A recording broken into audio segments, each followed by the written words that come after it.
Okay, so after ending units and dimensions, we are now moving ahead to the new chapter, motion in a straight line, right?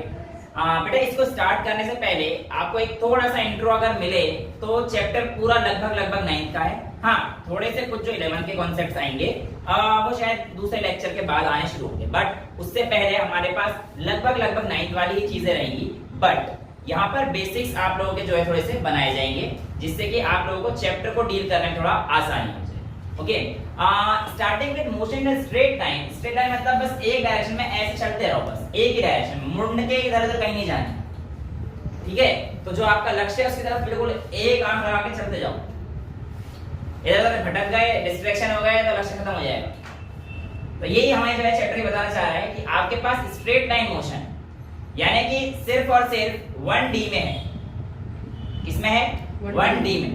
Well 1D 2D 3D क्या होता है, आइए समझ लेते हैं। देखिए, अगर मैं आपसे कहता हूं कि एक ऑब्जेक्ट है, वो अपनी पोजीशन समय के साथ साथ सिर्फ एक्स प्लेन पर चेंज कर रहा है, बस इसी लाइन के अलाउंग चेंज कर रहा है, तो ये हमारे पास क्या हो जाएगा? 1D। बट जैसे कि मैं अभी मैंने यहां पर कुछ ग्रहण नहीं कर रखा है, कुछ ले नहीं रखा, और सीधा आराम से मेरे को बोलेगा सर सीधे चलिए, तो सर सीधे चलेंगे बिल्कुल आपके, और आराम से बिल्कुल सीधे चल रहे हैं।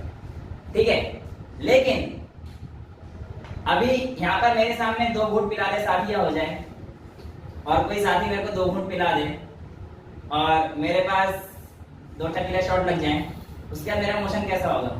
इधर चला होगा ना? ये किसका मोशन है? एक दारूबाज का एक ड्रंकयार्ड का। तो अगर आपसे पूछे कि मोशन ऑफ ड्रंकयार्ड क्या है, मोशन ऑफ ड्रंकयार्ड यानी कि मेरा नहीं है, सही में मोशन ऑफ ड्रंकयार्ड 2D मोशन। क्यों? क्योंकि ये अपनी जो पोजीशन है एक्स एक्सिस पे भी और वाई एक्सिस पे भी, देख लो ये 2 घूंट पीने के बाद सब कुछ ऐसे हो जाता है, तो वो इधर भी चेंज कर रहा है, इधर भी चेंज कर रहा है, एक्स एक्सिस पे भी और वाई एक्सिस पे, दोनों ही पोजीशन पे अपनी डायरेक्शन चेंज कर रहा है। इसलिए मोशन ऑफ ड्रंकयार्ड हमारे पास क्या हो जाएगा? 2D हो जाएगा। अब आते हैं 3D की तरफ। 3D जो हमारे पास मोशन रहता है बेटा, जो हमारे पास x, y और z तीनों एक्सिस पे ही चेंज करे, यानी कि आगे भी जा रहा है, x एक्सिस पे भी, y एक्सिस पे भी है, z एक्सिस पे भी है। इसका एग्जांपल क्या लोगे? मक्खी का उड़ना या मच्छर का उड़ना, चेक कर लो, यूं यूं करता रहता है डिस्कोडेंस, यहां से यहां सारे डायरेक्शन में बदल रहा है, x axis, y axis, z axis, तीनों डायरेक्शन में मच्छर है। ठीक है, समझ पा रहे हो? या मोशन ऑफ शक्तिमान, जू जू जू जू जू करके जो जाता है, वो भी 3D का मोशन है, क्योंकि वो ऐसे करते हुए आगे भी जाता था, इधर भी, तो हर तरफ उड़ जाता है। शक्तिमान देखा है? शक्तिमान, हाँ। तो गंगाधर जी जो थे हमारे, तो उसमें जो हमारे पास मोशन है वो भी 3D का हो सकता है, right? So this is how you will be describing 1D 2D and 3D motion.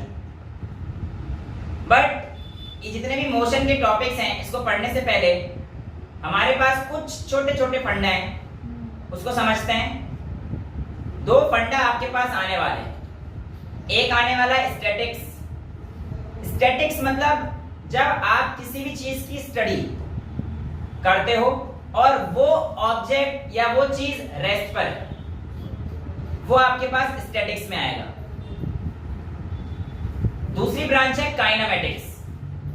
Kinematics में आप चीजों की स्टडी करते हो, बट जब वो मोशन में होती है, लेकिन उसके पीछे मोशन का कॉज क्या है इस बात से तुम्हें मतलब नहीं है। जैसे अगर एक पेन फेंक रहा हूं तो बस तुम्हें मोशन दिखेगा, वो काइनेमेटिक्स के अंदर है। किस वजह से फेंका है, कौन सा फोर्स लगा, इस चीज की स्टडी काइनेमेटिक्स के अंदर नहीं है। लेकिन जब आप डायनेमिक्स को लेके आओगे तो मोशन के साथ साथ वो उसके कॉज का भी पता लगाने की कोशिश करेगा कि भैया आपके मोशन का एक्चुअल कॉज क्या है। ठीक है, क्लियर है यहां तक? अब मैं आपसे कहता हूं, बचपन से आप लोगों ने एक डेफिनेशन पढ़ रखी है, what is rest, what is motion. Well, a very simple definition जो आप लोगों को आज तक पता है, when an object changes its position it is said to be in motion, when an object do not change its position with respect to time it is said to be at rest। जैसे कि sir आपका ये board ये rest पर है, क्योंकि समय के साथ साथ कल भी यही था, हम आज आए आज भी यही हैं, आप भी यही थे आप भी यही हो, हैं? सब चीज रेस्ट पर है। जो चीज समय के साथ साथ अपनी पोजीशन चेंज ना करे वो रेस्ट पर है। हा। लेकिन अगर ये बोर्ड मोशन में दिखा दिया तो दिखाऊं मोशन में? दिखाऊं? अरे उठा के हिला दूंगा, गिर जाएगा पीछे से, क्या दिखाऊं इसमें? नहीं गिर पाएगा। लेकिन मैं इमेजिन करा दूंगा कि तुम्हारा बोर्ड जो है मोशन में है, या इवन मेरी ये टेबल मोशन में भी आ सकती है। यानी कि मैं अगर कहता हूं कि इस दुनिया में कोई चीज रेस्ट पे है ही नहीं, तो क्या ये सही है? ये बात बिल्कुल परफेक्ट है। यानी कि जब हम लोग रेस्ट और मोशन पढ़ रहे हैं तो फिर हम रेस्ट किसको माने, अगर आपकी बात सही है तो? राइट? तो एक्चुअली बेटा हम लोग यहाँ पर रेस्ट वर्ड जो है गलत यूज करते हैं। रेस्ट नहीं, स्टेशनरी तो दो, अगर पर्यायवाची शब्द बोलोगे मतलब थोड़ी चेंज हो जाएगा। तो बेटा रेस्ट आपको जो यूज करना है वो आपको तरीके से यूज करने का तरीका पता होना चाहिए। एक्चुअली आपके पास रेस्ट दो टाइप के होते हैं, एक रेस्ट होता है एब्सोल्यूट रेस्ट और एक रेस्ट होता है रिलेटिव रेस्ट। एब्सोल्यूट मतलब जो बिल्कुल रुकी हुई है हर किसी के रेस्पेक्ट में, जो कि इस धरती पर कभी एग्जिस्ट नहीं कर सकती। तो एब्सोल्यूट रेस्ट इस दुनिया में कोई चीज नहीं है। जो भी आप चीज पढ़ रहे हैं रेस्ट, वो किस हिसाब से पढ़ रहे हैं? एब्सोल्यूट के हिसाब से नहीं पढ़ रहे हैं, आप सिर्फ और सिर्फ रिलेटिव के हिसाब से पढ़ रहे हैं। यानी कि जो भी हमारे पास रेस्ट है वो हमारे पास किस चीज का है? रिलेटिव रेस्ट, ना कि एब्सोल्यूट रेस्ट। अब यहां पर हमारे पास मैं आपसे जानना चाहता हूं कि मैं ऐसा क्यों कह रहा हूं कि कोई भी चीज एब्सोल्यूट रेस्ट पर नहीं है, और ये एब्सोल्यूट रेस्ट है क्या सर? बेटा मैंने आपको बोला कि ये बोर्ड मोशन में मैं प्रूफ कर देता हूं, तो मैं आप प्रूफ आपको दे देता हूं। आज आप यहां पर हो सकता है कल को कोई इसरो नासा वासा में जाए और उसके बाद वो पहुंच जाए चांद पर, है ना? चांद पर तुम जाओगे तुम्हें धरती कैसी दिखेगी? घूमती हुई दिखेगी। गोल क्या घूमती हुई दिखेगी? मैं गोल ही दिखती है धरती हमेशा। अबे थोड़ा बड़ा माइंड करो, घूमती हुई गोल दिखेगी, मैं कब मना कर रहा हूँ, घूमती हुई भी दिखेगी। जब तुम्हें धरती घूमती हुई दिखेगी तो क्या धरती रेस्ट पर है? नहीं है। जब धरती पूरी घूम रही है तो धरती के अंदर ही है ना, तो कैसे रेस्ट पे हो गया? नो, एग्जैक्टली कार के अंदर बैठे हुए वाली बात भी यहीं से बिल्कुल लागू अभी हम लोग करेंगे। तो यानी कि एब्सोल्यूट रेस्ट दुनिया में कोई चीज नहीं हो सकती। मैंने ऐसा क्यों बोला? क्योंकि बेटा एक लाइन है, यूनिवर्स इज ऑलवेज एक्सपेंडिंग। जब पूरा यूनिवर्स एक्सपेंड ही हो रहा है, धीरे धीरे हो रहा है, वो रेट हमें नहीं पता पड़ रहा, उस बात से कोई मतलब नहीं है हमें। भाई यूनिवर्स एक्सपेंड हो रहा है तो एब्सोल्यूट रेस्ट इस दुनिया में कैसे आ सकता है? नहीं आ सकता। यानी कि जो भी हम लोग रेस्ट की बात करते हैं या मोशन की बात करते हैं, सारी रिलेटिव यानी कि किसी के रेस्पेक्ट में करी जाती हैं। ये बोर्ड रेस्ट पर है आपके और मेरे रेस्पेक्ट में। बट यहीं पे अगर कोई चांद पे मेरा दोस्त पहुंचा से फोन करूंगा, कह रहा है पागल वागल हो गए तुम, सब घूम रहे हो, तो बोर्ड भी घूम रहा है ऑब्वियसली। चांद भी घूम फोन करके उसे हाँ मतलब हमें तो ऐसा लगता है चांद चल रहा है, जैसे बादलों से बादल चलते हैं, चांद थोड़ी चलता है, चांद घूम रहा होता है। आप क्या रहा हूं, ठीक है? वेल ये हमारे पास एब्सोल्यूट और रिलेटिव का कांसेप्ट समझ में आ चुका है। तो this is how we define rest and motion. Relative rest को अभी और अच्छे से डिफाइन करते हैं। तो आप ऐसे समझिए कि मैं किसी अपनी दोस्त के साथ बैठा था गाड़ी में, ठीक है? अब पता नहीं कब मिलेगी, कभी तो मिलेगी। वेल बैठा हुआ था और हम लोग आराम से ड्राइविंग, मतलब मैं पीछे बैठा हुआ था, ड्राइवर था, कभी ड्राइवर ड्राइव कर रहा था, ठीक है? अब हम दोनों आराम से पीछे बैठे हुए हैं, बस इससे ज्यादा आगे कुछ नहीं, ठीक है? अब हम दोनों एक दूसरे के रेस्पेक्ट में अभी रेस्ट पर रुके हुए हैं, कुछ नहीं कर रहे, ठीक है? अभी हम दोनों बस पीछे की सीट पे बैठे हुए हैं आराम से, दोनों एक दूसरे के रेस्ट पर। बट वहीं से एक मेरा स्टूडेंट तुम में से कोई जाके कहता है ओ सर, और गाड़ी चल रही थी उस समय, तुम क्या कहोगे? सर मोशन में है रेस्ट में? मोशन, गाड़ी चल रही है मेरी। यानी कि एक सेम ऑब्जेक्ट किसी दूसरे के लिए मोशन में हो सकता है और वही सेम ऑब्जेक्ट दूसरी बॉडी के लिए रेस्ट पे हो सकता है। फॉर एग्जाम्पल जो मेरे बराबर में देवी जी बैठी होंगी कभी, वो मेरे को कहेंगे कि आप रेस्ट पर हो। लेकिन आप लोग कहोगे यार मैंने सर को मोशन में देखा था और उस गाड़ी में देखा था, right? So this is how we can say rest and motion are relative terms. Rest और मोशन जो है हमारे पास रिलेटिव टर्म्स। ओके, वेल कौन बैठेगा पता नहीं अभी। अब हम लोग आगे देख लेते हैं।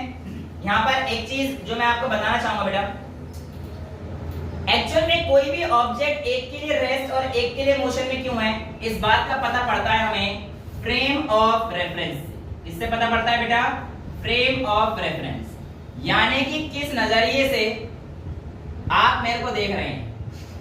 अगर आपकी गंदी नजर होगी फिर कहोगे भाई मैंने सर को ना उनके साथ देखा था, मतलब तुम सर को नहीं देखे, तुम उनको देख रहे थे। पर फ्रेम ऑफ रेफरेंस का मतलब है बेटा आपने कहां से, किस पॉइंट से देखा है। एग्जांपल के तौर पर एक ड्राइवर भी अगर मेरे को गाड़ी के अंदर से देखेगा तो मुझे रेस्ट पे देखेगा, क्योंकि उसका फ्रेम ऑफ रेफरेंस और वो ऑब्जेक्ट सेम पोजीशन पे है।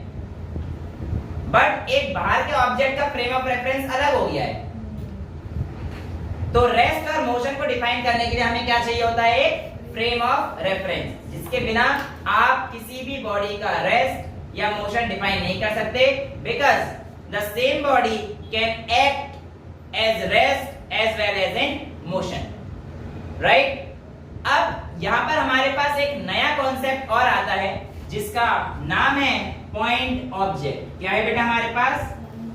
Point object. What is meant by point object? अब देखो बेटा, मैं यहाँ पर था और यहाँ से यहाँ पर गया, मैंने इतनी डिस्टेंस कवर करी। मेरा साइज कितना है? वैसे हाइट छोटी है मेरी, मतलब ठीक है, मतलब जो मेरा साइज है उसके हिसाब से मेरी डिस्टेंस भी ज्यादा कवर नहीं करी गई।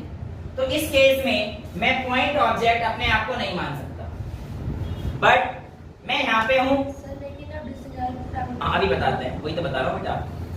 बट मैं यहाँ पर खड़ा हूँ आपके सामने और अगेन किसी का फोन आ गया सपोज करो मेरे को, और वो बहुत दूर रहती है। हाँ, और ऑब्वियसली तभी जाऊंगा ना, रहता वाले के पास थोड़ी जाऊंगा। चलिए, तो गया कभी अगर मिलने, ठीक है, तो काफी दूर थी, अभी पता नहीं कहाँ, XYZ मान के चलो लंदन में थी। अब यहाँ से मैं गया लंदन, यहाँ मेरी पोजीशन थी और जो मैं डिस्टेंस ट्रेवल किया है वो बहुत ज्यादा है as compare to my size, या मेरे जो पूरा लेंथ आपको दिख रहा है उसके हिसाब से जो मैंने लेंथ ट्रेवल करी है वो बहुत ज्यादा है। तो उस केस में आप मुझे पॉइंट ऑब्जेक्ट दे सकते हैं।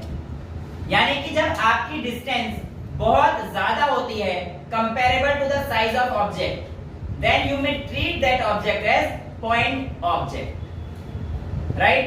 तो आप जब भी कहोगे पॉइंट ऑब्जेक्ट इज नोटेड, तो पॉइंट ऑब्जेक्ट समझ जाना कि उसका हमें डिस्टेंस से कोई मतलब नहीं है। जैसे एक ट्रेन जम्मू से लेकर कन्याकुमारी तक गई तो ट्रेन की लेंथ को हम लोग नेगलेक्ट कर सकते हैं, क्योंकि उसने डिस्टेंस ट्रेवल किया बहुत ज्यादा है as compare to the length of train. समझ रहे हैं आप? तो पॉइंट ऑब्जेक्ट होता है जब आपका डिस्टेंस बहुत ज्यादा होता है और आपके ऑब्जेक्ट का साइज काफी कम है, तो उस समय पर आप किसी भी ऑब्जेक्ट को पॉइंट ऑब्जेक्ट मान सकते हैं। ठीक है, तो यहाँ पर आप लोगों की जो बेसिक टर्मिनोलॉजीज थी वो खत्म हो जाती हैं, और आइए अब शुरू करते हैं अपना डिस्टेंस और डिस्प्लेसमेंट का खेल, जिसमें कि थोड़ा सा मजा तो आएगा ही आएगा, पर क्लास 9 की कुछ बातें को रिवाइज करेंगे और उसके साथ साथ अपने बेसिक्स को बड़ा बनाते जाएंगे। ठीक है, कोई आना चाहेगा यहाँ पे? बेटा यहाँ पे खड़े होकर वहाँ थोड़ा सा उधर खड़ा हो जाए ताकि दिख जाए आराम से, थोड़ा सा इधर हो जाए, फिर कहेगी मेरे को जगह नहीं थे पास में, यहाँ खड़े हो यहाँ। हाँ बस, हाँ टेंशन ना ले, थोड़ा कैमरा पीछे कर देंगे तुम्हारे लिए तो। अच्छा बेटा वहाँ पे खड़ा हो जाए, ऐसे ऐसे खड़े हो जाए, यहाँ पे ऐसे खड़े हो जाए जरा एक बार, बस ऐसे खड़े हो जाओ। फिर मैं आपको बताऊं बेटा 4 कदम चल, ओ वापस दोबारा से ट्राई कर लेते हैं, शायद मैंने कुछ गलती की। अच्छा ये बेटा 4 कदम चल, कहाँ ये बड़ी पागल वाली बातें बता रही है मेरे को। मेरे पास से क्यों आ रही है? ऐसा क्या है मेरे पास? हाँ इधर जा सकती थी, ओ उधर क्यों जा रही है? मैंने ये तो नहीं कहा। अच्छा दोबारा ट्राई कर सर, अपने मैग्नीट्यूड का बता। हाँ पता है तभी बता दे। तो बेटा तुम्हारे 4 कदम इधर ही क्यों आ रहे हैं, उधर ही क्यों जा रहे हैं? क्योंकि चली गई मन। अच्छा नहीं गई, मन कर गया। तो ऐसे कि जब क्योंकि वाला शब्द था ना इनका, तो वो मन कर गया मेरा। वो मन जो है इनका, वो आपका डिस्टेंस बता रहा था। अभी देखेंगे कैसे बता रहा था। लेकिन अब देखना, अब ये बिल्कुल परफेक्ट चल के आएगी। बेटा 4 कदम मेरी तरफ आओ। आहा, बस बस बस ठीक है।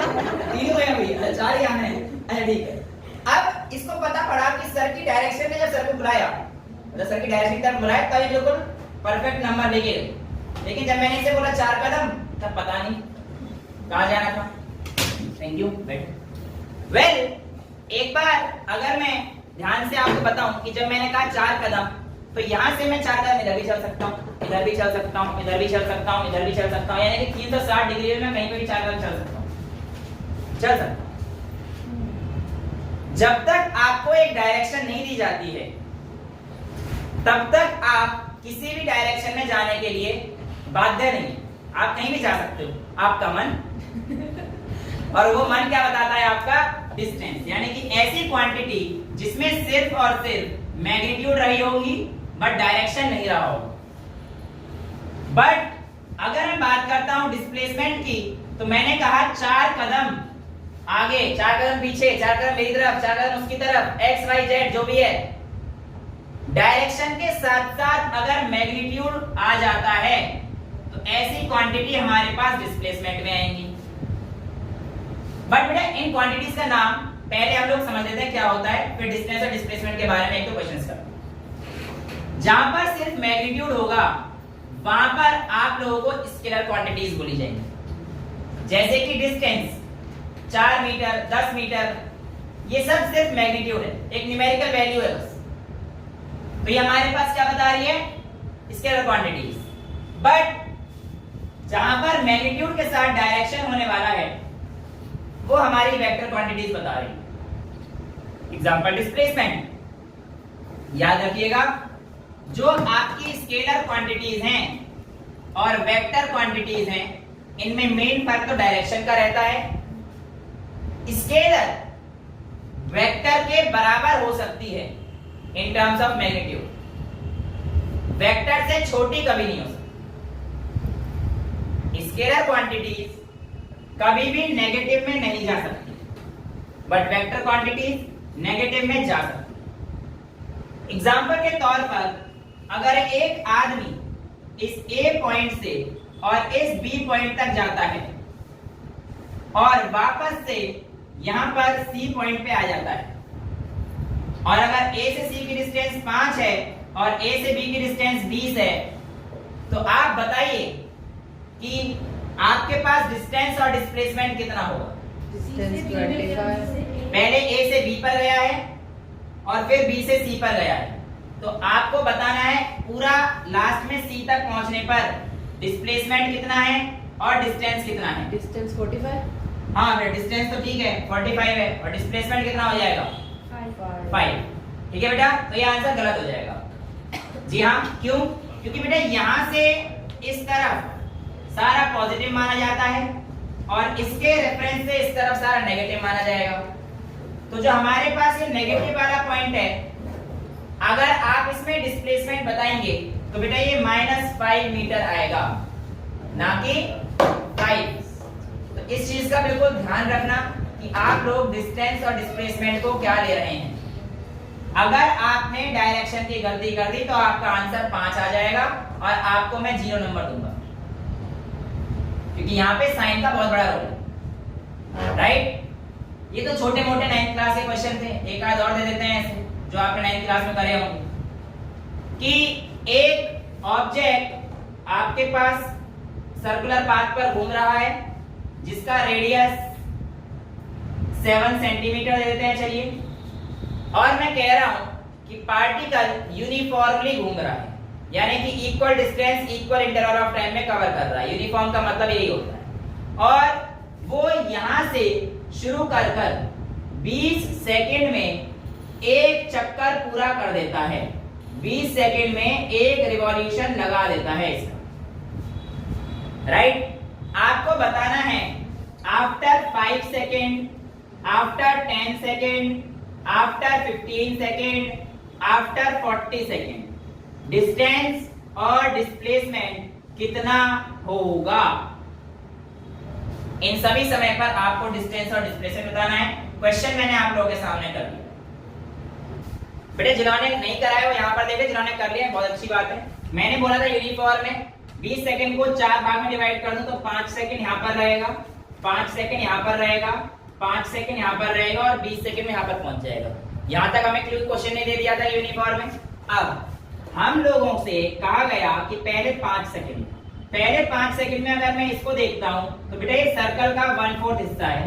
1/4 का मतलब जो आपके पास पूरा रिवॉल्यूशन है उसका 4th पार्ट यानी कि पाई r by 2 ये आपके पास डिस्टेंस हो जाएगा जब यहां से लेकर यहां तक जाएगा।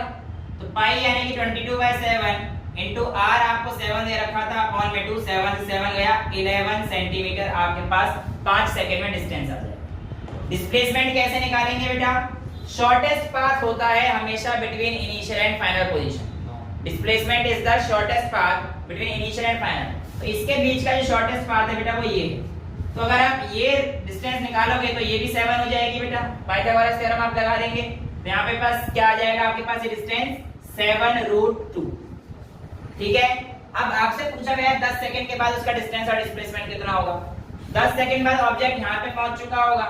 यहाँ पे पहुंचते समय डिस्टेंस उसका पाई r हो जाएगा बेटा, आधा हो जाएगा 2 पाई r का आधा पाई r। तो 22/7 इनटू 7 यानी कि आपके पास 22 सेंटीमीटर हो जाएगा। लेकिन उसकी डिस्टेंस आपको समझ आएगी। डिस्प्लेसमेंट क्या हो जाएगी? Shortest path. तो यहां से लेकर यहां तक का शॉर्टेस्ट पाथ क्या होगा इसका? डायमीटर यानी कि 14 सेंटीमीटर। सिमिलरली अगर मैं यहां पे करता हूं तो यहां पर आप क्या कर देंगे बेटा? इसका ये कितना पार्ट है आपका? 3/4 पार्ट। ठीक है। तो इसका 3/4 of pi r 2 pi r कर देंगे 3/2 पाई r आ जाएगा। और आपके पास डिस्प्लेसमेंट कितनी आ जाएगी यहाँ की? फिर से सेम 7√2 आ जाएगी। ठीक है। 15 सेकंड 40 सेकंड के बाद डिस्टेंस कितनी आ जाएगी? 2 रिवॉल्यूशन मार चुका होगा तो यानी कि 2 × 2 पाई r। और डिस्प्लेसमेंट कितनी आएगी 40 सेकंड के बाद? 0। क्यों? क्योंकि बॉडी जब यहाँ से घूम के वापस अपनी पोजीशन पे आ जाती है यानी कि जब इनिशियल और फाइनल पोजीशन सेम होता है किसी भी ऑब्जेक्ट का तो उस समय पर आपका डिस्प्लेसमेंट क्या हो जाता है? डबल अंडा, है ना। तो इसलिए हमारे पास यहाँ पर आप लोगों को डिस्टेंस और डिस्प्लेसमेंट से खेल करना सिखाया जाता है। This is how we will be calculating the distance and displacement. ऐसे क्वेश्चंस आप लोगों को छोटे मोटे मिलते रहेंगे और अच्छे क्वेश्चंस आपको तब मिलेंगे जब आप अच्छी किताबें करेंगे जो कि आपको घर पे करनी पड़ेंगी। Well moving ahead to the next portion, हम लोग आगे बढ़ते हैं तो हमारे पास आता है स्पीड, वेलोसिटी और एक्सेलरेशन का खेल। आज हम लोग जानेंगे कि स्पीड कैसे आती है, क्या आती है, किस तरीके से आती है। और उससे पहले थोड़ा सा आप मेरे को ध्यान से देखें। मैं आपके सामने 3 केस बनाता हूं। अभी सबसे पहले केस में मैं आपके सामने यहाँ से चल रहा हूँ और कुछ डिस्टेंस कवर कर रहा हूँ, बट मैं ऐसे चल रहा हूँ और कुछ डिस्टेंस कवर कर रहा हूँ। ये आपके सामने केस 1 था। फिर मैं वापस गया, फिर मैं ऐसे चल रहा हूँ, ये आपका केस 1 चल रहा है, ये आपके सामने मैं यहाँ पे पहुंचा। तो इस केस में डिस्प्लेसमेंट तो 0 हो गई कि जहां से गया था वहां से वापस आया, लेकिन डिस्टेंस कुछ हो। मान के चलो 5 मीटर था, ये 5 मीटर था तो डिस्टेंस आपके पास 10 होगा।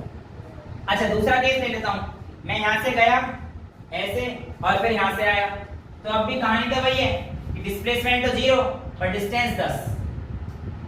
बट अगर आपने ध्यान दिया हो तो पहले वाले 10 को और दूसरे वाले 10 को कवर करने में किसी एक चीज का फर्क था, टाइम का फर्क था। अब तीसरे केस में देखो और कम टाइम लगा, बट क्यों लगा? स्पीड ज्यादा थी। स्पीड यानी कि स्पीड का कोई ना कोई रिलेशन। मैंने जितना डिस्टेंस ट्रेवल किया है और टाइम से कहीं ना कहीं तुम लोग अंदाजा लगा पा रहे हो कि सर आपकी तीनों केस में अगर कोई चीज अलग थी तो वो आपकी स्पीड हमें नजर आ रही है। आपकी स्पीड हमें अलग अलग तीनों केस में नजर आई। यानी कि अगर मैं सबसे पहला वाला केस लेता हूं तो बेटा मेरे पास जो स्पीड है उसको कैसे लिखते हैं आइए समझते हैं। Speed is defined as the rate of change of position. सबसे पहले तो आप इसे याद रखिए, या rate of change of distance बोल दीजिए आप, कि आप किस हिसाब से अपनी डिस्टेंस को चेंज कर रहे हैं विद रेस्पेक्ट टू टाइम। एक चीज हमेशा याद रख लेना बेटा, अब आप 11th में आ चुके हैं और आप आगे भी करते रहेंगे, जहां पे भी ये वर्ड आ जाए आपके सामने रेट, इसका मतलब वो क्वांटिटी ऑलमोस्ट हर जगह पर टाइम से डिवाइड करी जा चुकी है। यानी कि इस स्पीड को अगर आपको बताना है, जो कि आप v से लिखेंगे, तो आपके पास डिस्टेंस अपॉन टाइम आ जाएगा। अब आपने कहा कि सर आपकी स्पीड जो थी तीसरे केस में सबसे ज्यादा थी, कैसे पता पड़ा? देखो, मैंने पहले केस में 10 सेकंड कवर किए थे लगभग 6 सेकंड में।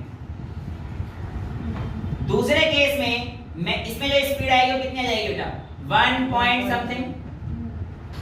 दूसरे केस में जो मैंने अपना डिस्टेंस वही 10 मीटर कवर किया, मान के चलो 4 सेकंड, तो यहाँ पे कितनी आ गई? 2 पॉइंट समथिंग। अब तीसरे केस में वही 10 मीटर मैंने 2 सेकंड के अंदर कवर कर दिया, तो 5 पॉइंट समथिंग। सिर्फ 5 XYZ। तो हमारे पास यहाँ पे हमें पता पड़ रहा है कि velocity, rate of change of distance है, स्पीड, सॉरी वेलोसिटी नहीं, rate of change of distance आपके पास क्या बता रहा है? आपको स्पीड बता रहा है। स्पीड बेटा, वेलोसिटी जब आएगा तो डिस्प्लेसमेंट का केस नहीं। ये हमारे पास क्या है? स्पीड है, और speed is defined as the rate of change of distance. इतना चीज समझ में आई? तो this is how we will be dealing with speed. जब आप डिस्टेंस को टाइम से डिवाइड कर देते हैं तो आपके पास क्या आ जाती है? स्पीड आ जाती है। अब ये स्पीड दो टाइप की, यूनिफॉर्म स्पीड और non uniform speed. Uniform speed क्या होती है? जब कोई object same distance same time पे ट्रेवल करेगा, ठीक है, वो हमारे पास क्या हो जाएगी? Uniform speed. बट इसके उल्टा, same distance in unequal interval of time या equal distance in unequal interval of time, so non uniform में आएगा। यानी कि चाहे तो वो डिस्टेंस अलग अलग ट्रेवल करना हो, पहले इतना करा, फिर इतना करा, फिर इतना करा, इसमें भी 1 सेकंड गया, इसमें भी 1 सेकंड गया, इसमें भी 1 सेकंड गया। यहाँ पे आप देख रहे हो डिस्टेंस क्या है? अलग अलग है, बट टाइम इक्वल है, तो भी नॉन यूनिफॉर्म है। बट इसका उल्टा भी बिल्कुल सही है कि आपके पास डिस्टेंस तो मान के चलो इक्वल ले ली, ये भी 2 मीटर, ये भी 2 मीटर, ये भी 2 मीटर, और ये 1 सेकंड में, ये 3 सेकंड में, ये 2 सेकंड में, ये भी नॉन यूनिफॉर्म स्पीड है। क्योंकि हमारे पास सिर्फ और सिर्फ डिस्टेंस से काम ही चल रहा है ना, डिस्टेंस और टाइम के रेशियो से हमें बताना है, ठीक है। तो हमारे पास जो इसका ग्राफ आता है बेटा, यूनिफॉर्म वाले का बिल्कुल स्ट्रेट लाइन आएगा, नॉन यूनिफॉर्म का तो आपकी मर्जी है, बढ़ भी सकता है, घट भी सकता है, ठीक है। अभी ग्राफ देखेंगे हम लोग बिल्कुल अलग चैप्टर में, अलग टॉपिक में लेंगे, चैप्टर नहीं, चैप्टर में अलग टॉपिक में, तो अलग से क्लास पढ़ेंगे। यहाँ पर आप लोगों के पास क्या जाता है? एक स्पीड का कॉन्सेप्ट आपके सामने आता है। यहां तक क्लियर है? अब बात करते हैं, हमारे पास जो अगला टॉपिक है वो है एवरेज स्पीड का। क्या है बेटा? एवरेज स्पीड का। देखिए बेटा, अगर मैं बात करता हूं एवरेज स्पीड की, तो एवरेज स्पीड को मैं v एवरेज से डिनोट करूंगा, और v एवरेज मेरे पास रहेगा टोटल डिस्टेंस अपॉन में टोटल टाइम।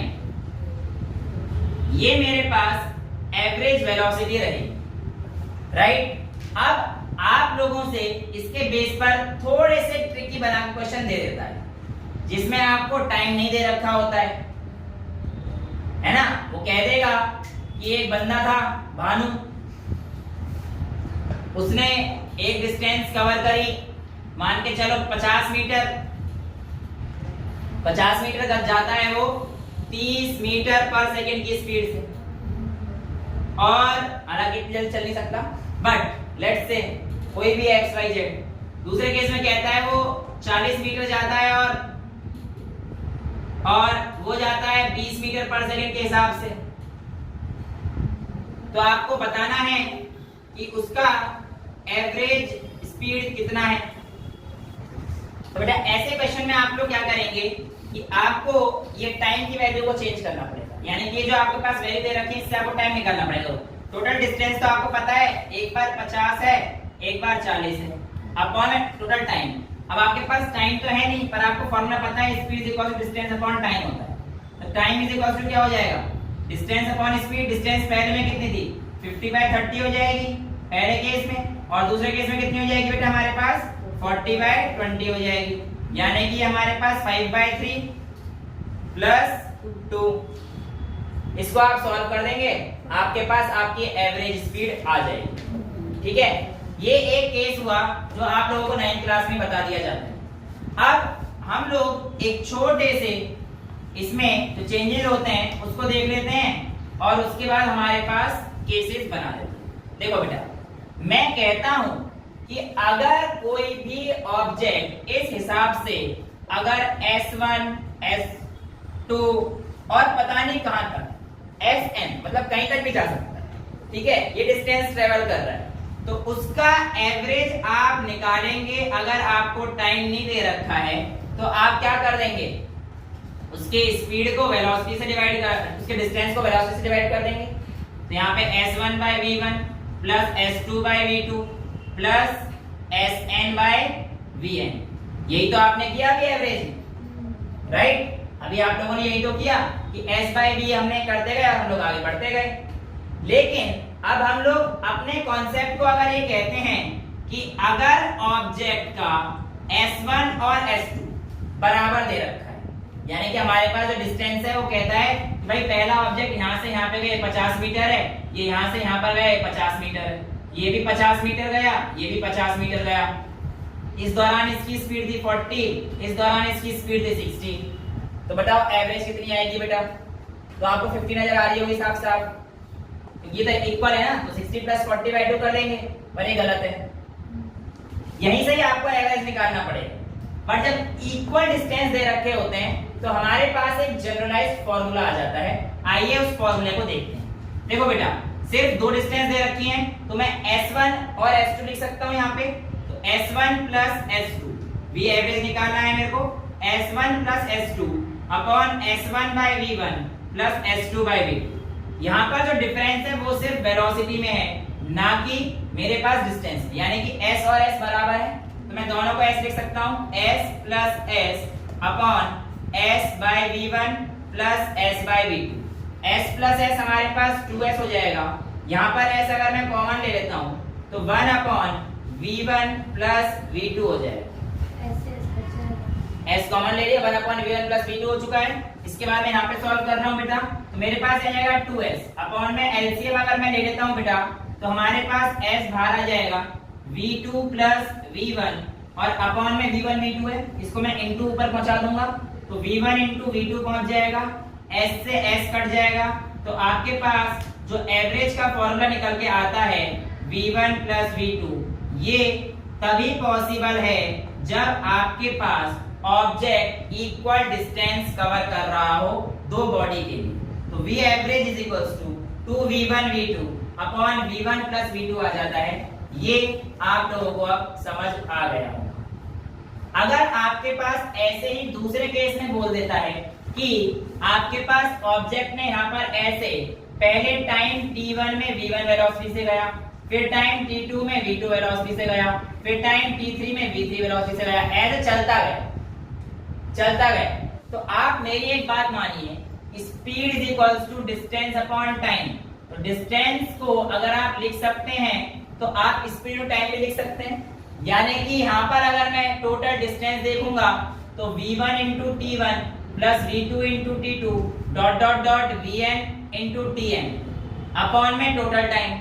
टोटल टाइम कितना हो जाएगा? t1 plus t2 plus t3, जहां तक भी गया होगा, तो t1 plus t2 plus t3 dot dot dot tn। इस तरीके से भी आपके पास v एवरेज आ जाता है, क्योंकि ये हमारे पास क्या है? Distance, total distance upon total time.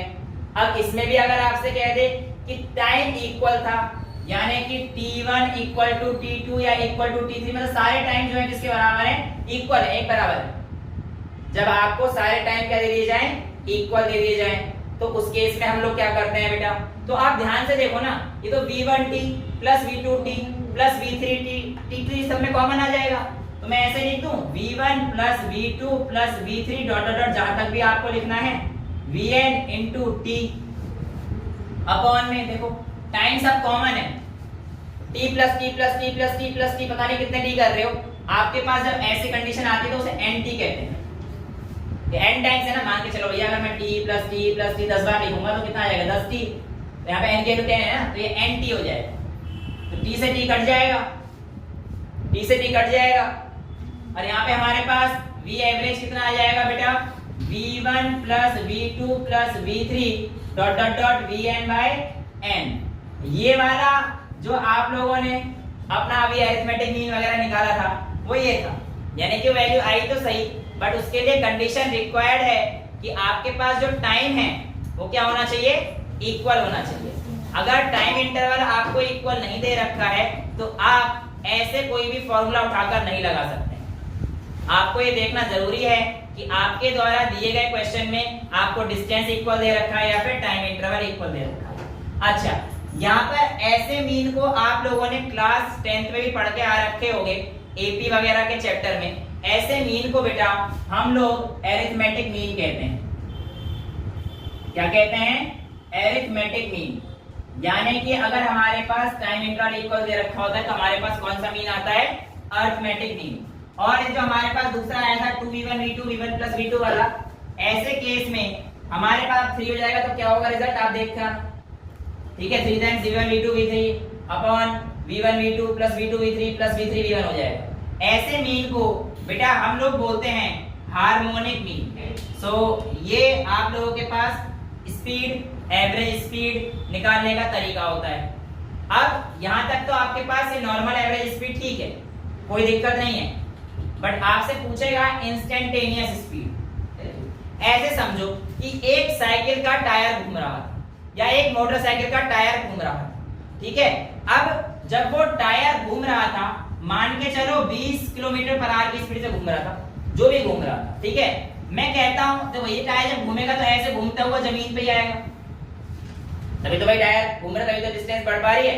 मैं कहता हूं बताओ मुझे वो टाइम बताओ जिस पॉइंट, जिस इंटरवल पर ये पॉइंट आकर जमीन को छुएगा। तो ये आया और तुरंत छू के ऊपर चला जाएगा क्योंकि स्पीड पहिया तो बहुत तेजी से घूम रहा है, तो इस पॉइंट को छूने की फ्रीक्वेंसी देखो कितनी कम है, यानी कि यहाँ पे टाइम t बहुत ही छोटा है। यानी कि आप ऐसा भी कह सकते हो कि इसकी जो लिमिट है t टेंड्स टू 0, 0 नहीं है, बट t बहुत ही छोटे सेकंड के लिए। कुछ समझ रहे हो, मतलब साइकिल का पहिया अगर, मोटरसाइकिल का पहिया अगर 100 किलोमीटर प्रति घंटे की रफ्तार से तेज घूम रहा है तो इस पॉइंट को छूने की कितनी कम, मतलब टाइम देखो ना कितना फ्रैक्शन ऑफ सेकंड है। तो उस पॉइंट को हम लोग क्या कहते हैं, इंस्टेंटेनियस। उससे हम लोग क्या डिफाइन करते हैं, इंस्टेंटेनियस स्पीड, जो बहुत छोटे से इंटरवल के लिए होता है। और इसीलिए इंस्टेंटेनियस स्पीड जो हमारे पास आती है वो आती है dx ओवर dt, जो कि आप लोगों को डिफरेंशिएशन कराते वक्त कराई थी। है तो वही change of distance upon time या rate of change of position, but d जब लग गया तो इसका मतलब आप समझ जाना कि आपके पास जो टाइम की लिमिट है वो काफी छोटी है। ऐसे केस में हमें डिफरेंशिएशन करना पड़ता है। और ये आपको ये वाला केस मैंने बताया था कि अगर आपके पास x की value 3t² minus 4t plus 4 दे रखी है, आप बताइए at time t equals to 2 second पर वेलोसिटी कितनी होगी। तो यानी कि एक पर्टिकुलर इंस्टेंट ऑफ टाइम, मतलब ये लिमिट t टेंड्स टू 0 तो मैंने आपको बता दिया है, बट अब मैंने क्या बोला कि मैं आपको एक पर्टिकुलर इंस्टेंट ऑफ टाइम पे आप लोगों की वेलोसिटी पूछ रहा हूँ। एक पर्टिकुलर इंस्टेंट मतलब आपसे कौन सी वेलोसिटी पूछी जा रही है, इंस्टेंटेनियस। तो इंस्टेंटेनियस के लिए आप लोग क्या करेंगे, dx ओवर dt कर देंगे। और यहाँ पर आप लोगों को डिफरेंशिएशन करना आता है। इसका डिफरेंशिएशन कितना हो जाएगा बेटा, पहले 2 into 3 हो जाता है 6t, ये कितना हो जाएगा -4, और कांस्टेंट का डिफरेंशिएशन 0। तो ये आपके पास हो चुका है। और टाइम t 2 सेकंड पे हमारे पास 12 - 4 यानी कि 8 मीटर पर सेकंड की स्पीड से हमारे पास कहानी चल रही थी जब आपसे पूछी गई है। तो ये आपके पास एक स्पीड की कहानी हो जाती है, एवरेज स्पीड की कहानी हो जाती है। यहां तक तो कोई दिक्कत नहीं है। अब अगर इसी चीज को मैं थोड़ा सा वेक्टर फॉर्म में डाल देता हूं, किस फॉर्म में डाल देता हूं बेटा, वेक्टर की फॉर्म में डाल देता हूं, तो ये सारी कंडीशन वेलोसिटी बन जाएंगी। जैसे कि अगर मैं कहता हूं कि मेरे पास एवरेज वेलोसिटी क्या है, क्या बोलूंगा, एवरेज वेलोसिटी क्या है? तो बेटा एवरेज वेलोसिटी किसी भी पॉइंट पर आपको निकालनी पड़ेगी, तो total displacement upon total time करेंगे, डिस्टेंस का इस्तेमाल नहीं करेंगे। जैसे कि अगर कोई ऑब्जेक्ट यहां से लेकर यहां तक गया और फिर वापस आ गया, तो इसका एवरेज डिस्प्लेसमेंट कितना, नेट डिस्प्लेसमेंट कितना हो गया? 0। तो इसलिए एवरेज वेलोसिटी क्या हो जाएगी? 0। तो average velocity is defined as total displacement upon total time. ये आप लोगों को एवरेज वेलोसिटी में ध्यान रखना है कि वहां पर आप लोग डिस्टेंस का इस्तेमाल ना करते हुए क्या यूज करेंगे? डिस्प्लेसमेंट का इस्तेमाल करेंगे। ठीक है, तो ये हमारा आज का कॉन्सेप्ट था, एक बेसिक स्टार्टिंग थी जो कि हमारे पास क्लास 9 का ही रिवीजन था। एज सच तो बहुत ज्यादा कुछ आप लोगों ने नया कुछ सीखा नहीं है, बट हाँ एक कॉन्सेप्ट बिल्डअप करने के लिए कि आगे हमें जो क्वेश्चन उनके लेवल अच्छे मिलेंगे, उनको राइज करने के लिए हम लोग यहाँ तक पहुंच चुके हैं। आज के लिए इतना ही रखते हैं। That's all for today, thank you so much.